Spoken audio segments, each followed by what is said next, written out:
আমি একদিকে কিছুটা মানে অপচয় কমাতে গিয়ে আর একদিকে অনেক বড় অপচয় করে ফেলি।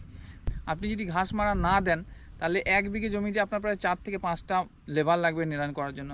আর সেই লেবার তো ঘাস মারা বা আগাছানাশক আমরা জমিতে দেব কি দেব না, আর যদিও বা দিই কখন দেবো, ধান রোপণ করার আগে না পরে, এই বিষয়ে চাষিদের মধ্যে একটা মানে অনেক কনফিউশন থাকে।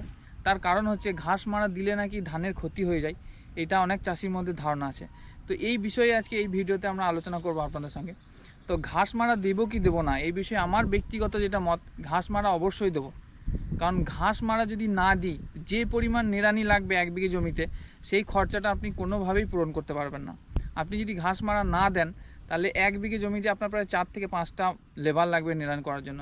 আর সেই লেবারের যে খরচ, সেটা আপনি কখনোই গ্যাপ পূরণ করতে পারবেন না। অথচ আপনি 1 বিঘে জমিতে 100 টাকার মধ্যে আপনি মানে ঘাস মারা দিয়ে ওটা মানে খরচটা বার করতে পারবেন। আর ঘাস মারা দিলে যে ক্ষতি হয় মানুষের মধ্যে ধারণা আছে, এটা সম্পূর্ণ একটা ভুল ধারণা। আপাতত ঘাস মারা দিলে কোনো ক্ষতি হয় না। তার কারণ আমি বলি মানুষজন কীভাবে কী জন্য এই ধারণাটা রাখে। ঘাস মারা দিলে ধানটা লাগতে কিছুদিন দেরি হয়, 2-4 দিন থেকে 1 সপ্তাহ আপনার পিছিয়ে যাবে ধানটা সবুজ হতে, এবং কিছুদিন ধানটা হলুদ হয়ে থাকে। তো এই ধারণাটা মানে এইটা দেখে মানুষজন মনে করে যে ধানের ক্ষতি করে, আসলে কিন্তু তা নয়। 1 সপ্তাহ পর আবার দেখবেন আপনার ধানটা ঠিক সমানভাবেই সবুজ হচ্ছে, হলুদ হচ্ছে, হলুদ থেকে বাদ দিয়ে সবুজ হয়ে যাচ্ছে এবং সুন্দরভাবে আপনার পাশকাঠি ছাড়ছে। সেই সময় আপনি যদি সার বা রাসায়নিক সার দিয়ে সুন্দরভাবে করতে পারেন, হিউমিক অ্যাসিড দিয়ে, আপনার ধানের গ্রোথ সেমই হবে। তো এই ভুল ধারণাটা মানুষের মধ্যে এখনও আছে, এবং আস্তে আস্তে সময়ের সাথে সাথে সবাই ঘাস মারা দিচ্ছে, কিন্তু কিছু কিছু চাষি এখনও আছে যারা ঘাস মারা দেয় না, নিরয় বা না ভালোভাবে নিয়ে এভাবে থেকে যায়। এবং এইটা হচ্ছে সবথেকে বেশি খারাপ, যে আপনি যদি ভালোভাবে না নিরাতে পারেন, আপনার যে জমির সারগুলো থাকবে সেগুলো ঘাস খেয়ে নেবে। তো প্রথমে যে ধানের 3-4 দিন যে গ্যাপ বা দেরি হবে, তার থেকে এটা বেশি ক্ষতিকর। তো আমাদেরকে নলেজ লাগাতে হবে, মাথার বুদ্ধি খাটাতে হবে, নাতে কিন্তু আমাদের ঘুরিয়ে লস।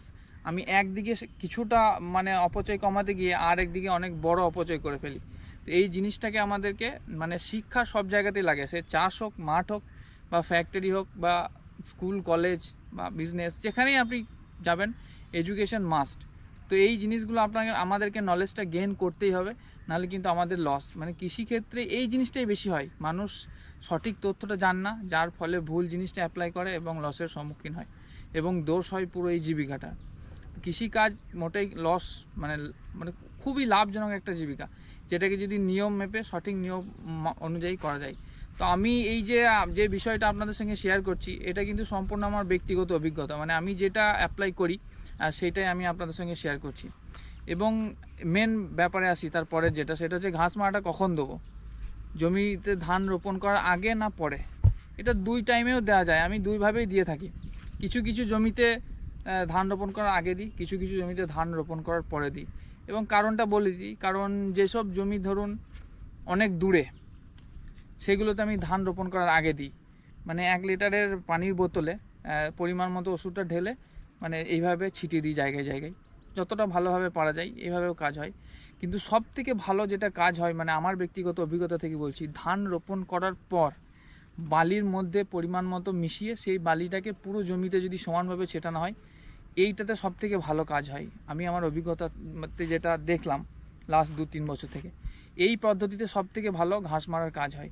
এবং এই জলের মাধ্যমে বা পানির মাধ্যমে যেটা দেয়, এটাতেও কাজ হয়, কিন্তু বালির মাধ্যমে সবথেকে ভালো কাজ হয়। কিন্তু যাদের মাঠে জমি, তাদের তো অত বালি নিয়ে যাওয়া মাথায় করা সম্ভব নয়। তো সেই জন্য তারা ওই বোতলে করে পানি ভরে পানির মাধ্যমে দিয়ে দিলেও কাজ হয়।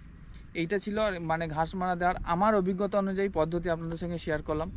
এবার আপনারা আপনার মতো করতে পারেন বা আমার পদ্ধতি অবলম্বন করতে পারেন। আমি তো রেজাল্ট পেয়েছি, আশা করি আপনারাও পাবেন। ভালো থাকবেন।